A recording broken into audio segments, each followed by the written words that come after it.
गया है कुरान सीखने और सिखाने के लिए, जिसमें आज तीसरा लेक्चर है। इससे पहले 2 लेक्चर हो चुके हैं, 2 क्लास चल चुके हैं 5-5 मिनट के। आज भी 5 ही मिनट के चलेंगे। और इससे पहले उम्मीद है कि आप लोगों ने जो पहले सबक हुआ है वो दोहराया होगा, उसको याद किया होगा। वो जानते हुए कि आपने वो दोहरा लिया होगा, आपको फिर आगे पढ़ाया जा रहा है। आपको नूरानी क़ायदा पढ़ाया जा रहा था। नूरानी क़ायदा में हमने बताया था कि ये किताब आप ले लीजिएगा, ठीक है। और अगर नहीं भी लीजिएगा तब भी फ़िलहाल अभी इससे आप पढ़ सकते हैं, क्योंकि लॉकडाउन चल रहा है और दुकानें बंद होंगी। तो अभी आप फ़िलहाल इससे प्रैक्टिस करिए। जब दुकानें खुल जाती हैं तो आप नूरानी क़ायदा इसमें की किताब ले सकते हैं। चलिए ठीक है, शुरू करते हैं। अऊज़ु बिल्लाहि मिनश शैतानिर रजीम, बिस्मिल्लाहिर रहमानिर रहीम। रब्बी ज़िदनी इल्मा, रब्बी ज़िदनी इल्मा, रब्बी ज़िदनी इल्मा। अलिफ बा ता सा जीम हा खा दाल ज़ाल रो ज़ा सीन। सीन तक सबक हुआ था आपका, हमने सीन तक दूसरे लेक्चर में सीन तक पढ़ाया था। चलिए अब शुरुआत से देख लेते हैं कि कहाँ कहाँ बेसिक था। अलिफ़ हमने कहा था अलिफ़ बोलिएगा, सा में ज़बान निकाल के बोलना है, हा में हलक से और खा में भी हलक से। दाल सिंपल बोलना है दाल, और ज़ाल में भी ज़बान निकाल के ऊपर वाले दांत में लगा के बोलना है, जिस तरह सा बोलना है, ठीक है। एक बार और पढ़ लेते हैं, सुन लीजिए गौर से। अलिफ़ पा ता सा जीम हा खा दाल ज़ाल।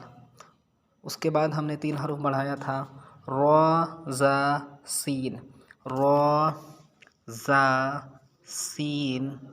उसके बाद आज 3 हरूफ और बढ़ा देते हैं, देख लीजिए, और नज़दीक कर देते हैं इसको, अच्छे से देख लीजिए।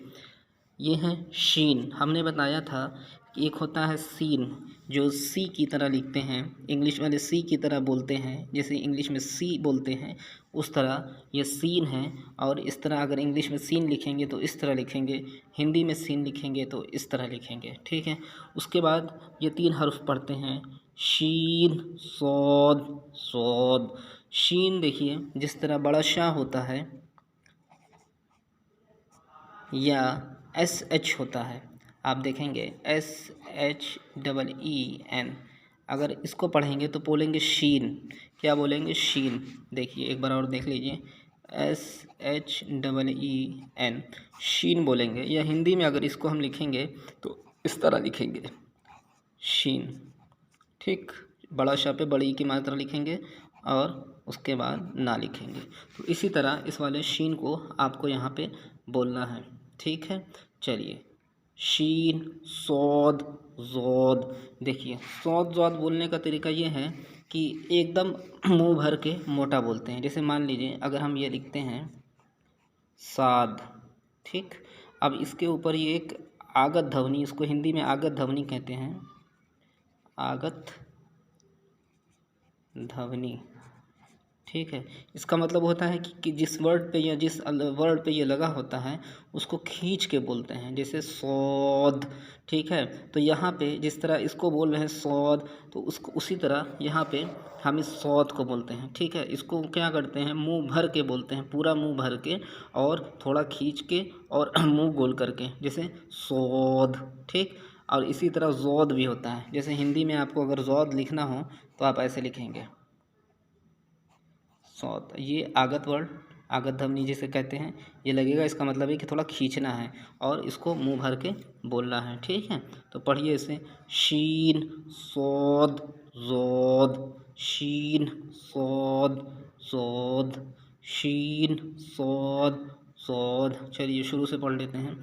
अलिफ बा ता सा जीम हा खा दाल ज़ाल रो ज़ा सीन शीन सौद ज़ौद, ठीक है।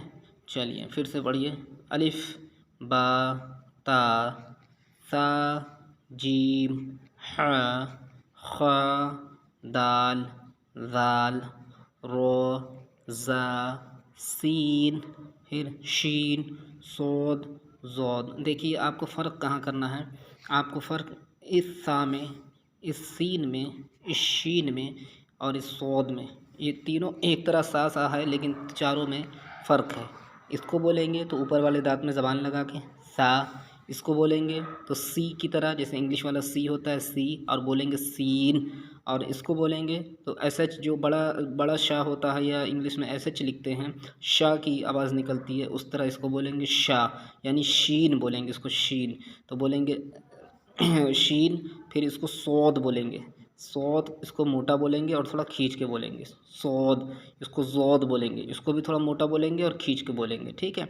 तीन तीन करके बोलेंगे, शीन, सौद, जौद। अब यहाँ से पढ़िए, अलिफ, बा, ता, सा, जीम, ह, ख, दाल, जाल, रो, ज़ा, सीन, शीन, सौद, जौद। आज का आपका सबक जौद तक है, ठीक है। इसको आप अच्छे से पढ़ लीजिएगा, रट लीजिएगा। 2-3 बार मन चाहे तो वीडियो इसको और अच्छे से देख लीजिएगा, तब आपको अच्छे से ये समझ में आ जाएगा। और इसको ज़्यादा से ज़्यादा लोगों को शेयर कीजिएगा, क्योंकि आज के ज़माने में कुरान बहुत लोगों का सही नहीं है, मजहूल पढ़ते हैं, मारूफ़ नहीं पढ़ते हैं। और जब कुरान नहीं सही होता है तो फिर नमाज भी नहीं उतनी मुकम्मल हो पाती है और उतना सवाब नहीं मिल पाता है, और कुरान पढ़ने में भी उतना सवाब नहीं मिल पाता है।